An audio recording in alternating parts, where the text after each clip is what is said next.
Ben Enver Ünal'dı. 8 Ağustos Mahallesi Şerif Bey sokakta oturuyorum. Bu mahalle sakini olarak karın düştüğü günden bugüne kadar yolumuzun sürekli kapalı olduğu görülmektedir ve bu sürekli bildirilmektedir. Büyüklerimize, belediye başkanlarımıza falan bildirilmekte. Fakat buna bir çözüm henüz bulunamadı. Aşağıda merdivenlerimiz var. Merdivenler sürekli buz tutar. Yaşlımız, çocuklarımız gidip gelemiyor. Büyük bir zorluklarla karşılaşıyorlar. Artı tam yolun ortasına çöp bidonu konulmamış. Çöpler yukarıdan aşağı atıldığı zaman ta aşağı ana yola kadar inmekte. Atılmadığı zaman yukarıda yolun içerisinde pislik oluşturmakta. Bu da çoluk çocuğumuzun, yaşlarımızın sağlığını tehlikeye atmaktadır.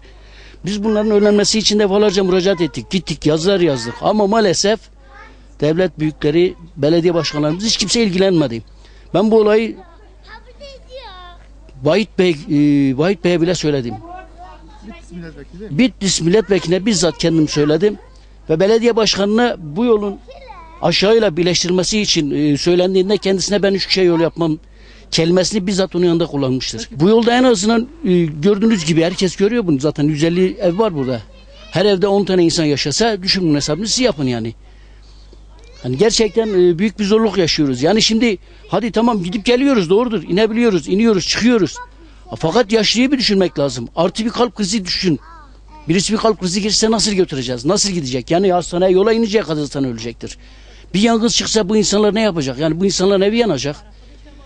Yani buna nasıl mücadele edecek ben onu anlamıyorum.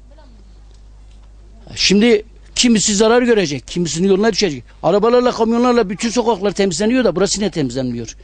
Yani burada illa da vatandaşın kapısının önüne karı dökerek mi yol açacak? Hani diğer sokaklarda açılıyorsa burada niye açılmıyor? Veyahut da buna neden bir çözüm getirilmiyor? Yolsa genişletsin kardeşim. Herkes yol veriyor.